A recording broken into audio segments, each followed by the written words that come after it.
Mga Salmo 85. O Ginoo, nagmaluluyon ka sa imong yuta, gipahiuli mo ang maayong kahimtang ang Israel.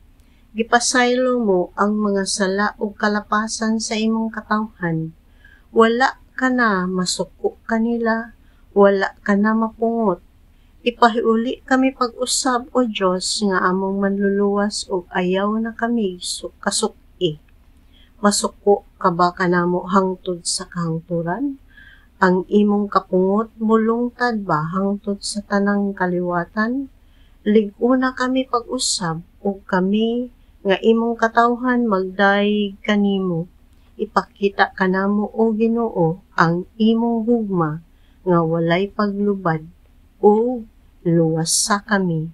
Namati ako sa gisulti sa Ginoong Dios.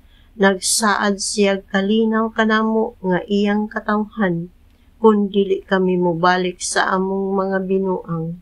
Sa walay duha-duha, andam siya pagluwas ni adtong nagtahod, ug nahadlok kaniya, ug ang iyang himaya magpabilin sa among yuta.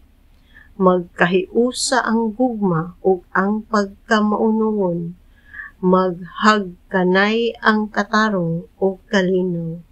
Ang pagkamaunungon sa tao, mubuswak paitaas gikan sa yuta ug ang katarong sa Dios, mudungaw gikan sa langit. Ang Ginoo maghatag kanatog kaayuhan, ug mohatag og daghang abot ang atong yuta. Ang katarong mag-una kaniya, ug mag-andam sa dalan alang kaniya.